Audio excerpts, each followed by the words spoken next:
बिस्मिल्लाहिर्रहमानिर्रहीम।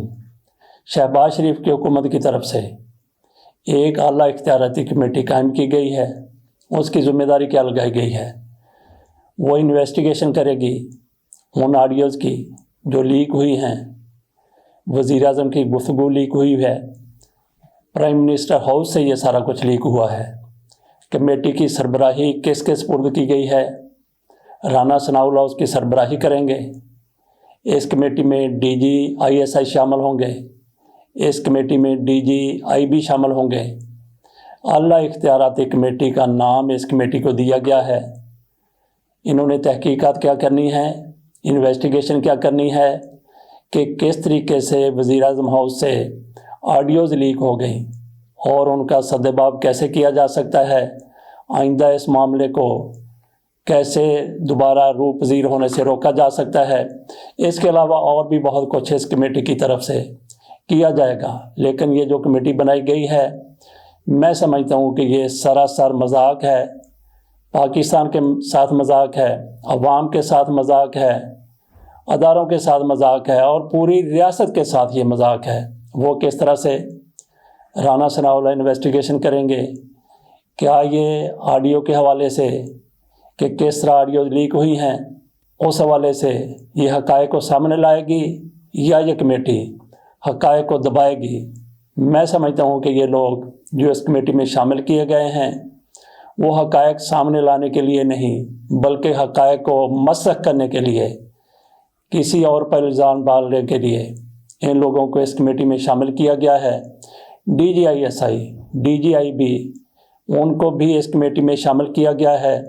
ये दो अफराद हैं, ये दो लोग हैं जो सही तरीके से इस मामले की इन्वेस्टिगेशन कर सकते हैं। लेकिन इसके अलावा जो लोग इसमें शामिल किए गए हैं, राना सनाउल्लाह, उनके बारे में कौन नहीं जानता कि उनका माइंड सेट क्या है। और इसके अलावा इस कमेटी में दीगर लोग जो शामिल किए गए हैं उन पर बात की जाएगी तो आपको भी हंसी आएगी कि ये लोग इन्वेस्टिगेशन करेंगे, ये तहकीकात करेंगे कि किस तरीके से ये ऑडियोज़ वज़ीर आज़म हाउस से लीक हुई हैं, कौन इनका ज़िम्मेदार है। इनकी तरफ से तो ये पहले कह दिया गया था कि इन ऑडियो लीक्स का ज़िम्मेदार इमरान खान है, उनके साथी हैं। और फिर इमरान खान की अपनी भी एक दो ऑडियोज़ जो वज़ीर आज़म हाउस में थी वो भी लीक कर दी गई। इस कमेटी में राना सनाउल्लाह कमेटी की सरबराही कर रहे हैं। शेरी रहमान, वो मौसमियात की वज़ीर हैं, वो इस कमेटी में बैठकर मौसम की सूरत हाल बताएंगी, ग़ुरूब आफ्ताब और तुलूए आफ्ताब के बारे में बताएंगी। हो सकता है कि वो नमाज़ों के औकात भी बता दें। मरियम औरंगज़ेब साहिबा हैं, वज़ीर इत्तलात हैं, कमेटी में उनको भी रखा गया है। वो वहाँ पे बैठकर इत्तलात नशर किया करेंगी कि इमरान खान ने क्या पाकिस्तान का कर दिया, तोशा खाना में उन्होंने क्या कर दिया। जितनी भी उनको गालियां याद हैं, मरियम नवाज शरीफ की तरफ से जो दी जाती हैं, मरियम औरंगज़ेब की तरफ से जो दी जाती हैं, वो सारे का सारा कच्चा चट्टा इस कमेटी में बैठकर खोल देंगी। मौलाना असदुर्रहमान साहब मवासलात के वज़ीर हैं, उनका इस कमेटी में क्या काम है? वो क्या यहाँ पे इनको बताएंगे कि किस तरीके से मोटरवे बनाए जाते हैं, किस तरीके से सड़कें बनाई जाती हैं, कैसे यहाँ पे ट्रांसपोर्ट चलती है, कैसे पैसे बनाए जाते हैं। तो ये मौलाना असदुर्रहमान साहब, इसी तरीके से बाकी भी आज़म नज़ीर तारड़ साहब वज़ीर कानून हैं, उनकी भी कोई ना कोई अफादियत उस मौके पर हो सकती है जब आपने कोई कानून साजी करनी होगी। इस मामले में सबसे ज़्यादा अहमियत किसी शख्स की, किसी अदारे की हो सकती है, तो वो साइबर क्राइम वाले हो सकते हैं। उनको इस कमेटी में नहीं रखा गया। आपने इस मामले की तहकीकात गैर जानबदारी से करनी है, ईमानदारी से करनी है, दयानतदारी से करनी है कि कौन ज़िम्मेदार है। तो ये तो सवाल ही पैदा नहीं होता कि जो लोग, जो वज़ीर हैं, 12 रुकनी कमेटी बनाई गई है, इनमें से ज़्यादातर वज़ीर हैं, कुछ इस्टेब्लिशमेंट डिवीज़न के लोग भी इसमें शामिल हैं। ये सारे के सारे लोग ये केस को फेवर देते हुए नजर आएंगे। अक्सर जो हैं वो हुकूमत की बात करेंगे, हुकूमत के मौक़िफ़ को सामने लेके आएंगे। जो कुछ हुकूमत की तरफ से इनको फीड किया जाएगा वही सारा कुछ अपनी रिपोर्ट में ये लेकर सामने रख देंगे।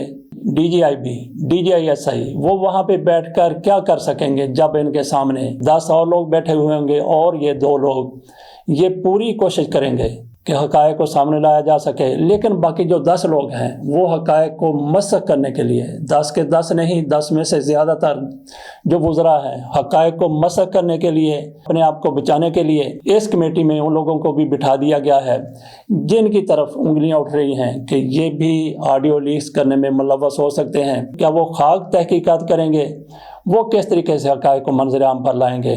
اس سے بڑا مذاق نہیں ہو سکتا۔ آپ نے اگر تحقیقات کرنی ہے، آپ اگر واقعی چاہتے ہیں کہ معاملات کھل کر سامنے آ جائیں، کون ذمہ دار ہے، کس نے کیا کیا، اس چیز کو سامنے لانے کے لیے، انویسٹیگیشن کرنے کے لیے پولیس کا ایک ایماندار انسپیکٹر آپ لگا دیں، ان 10 لوگوں سے وہ بہتر تحقیقات کر سکتا ہے۔ ہمارے ایک دوست ہیں نذیر احمد فاروق صاحب، انہوں نے کشمیر سنگھ کی انویسٹیگیشن کی تھی۔ کشمیر سنگھ جو بھارتی جاسوس تھا، اس حوالے سے انہوں نے مکمل طور پر انویسٹیگیشن کی اور ان کی گئی تحقیقات پر، انویسٹیگیشن پر فوجی عدالت کی طرف سے کشمیر سنگھ کو سزائے موت سنا دی گئی تھی۔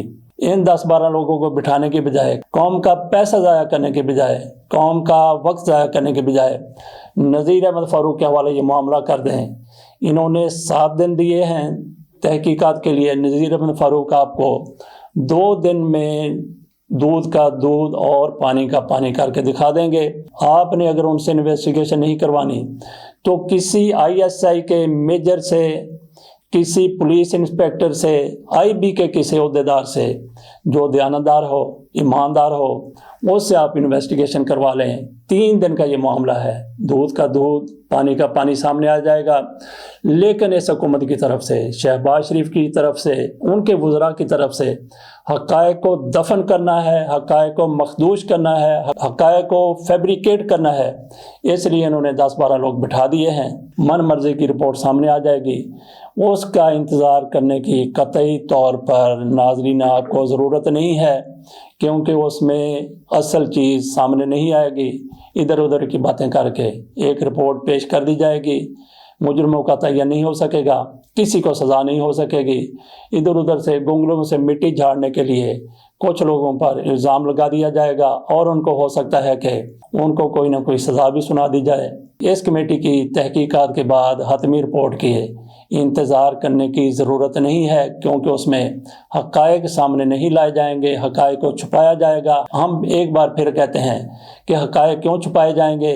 کیونکہ یہ کمیٹی جس طرح سے تشکیل دی گئی ہے، 10-12 لوگ اس میں شامل کر دیے گئے ہیں، زیادہ تر ان میں وزراء ہیں۔ وزراء کا کیا کام بنتا ہے کہ وہ انویسٹیگیشن کریں، وہ تحقیقات کریں، ان میں پروفیشنل لوگ شامل نہیں کیے گئے۔ اس کا مقصد یہی ہو سکتا ہے کہ حقائق کو مسخ کر کے رکھ دیا جائے۔ اجازت دیجیے، اللہ حافظ۔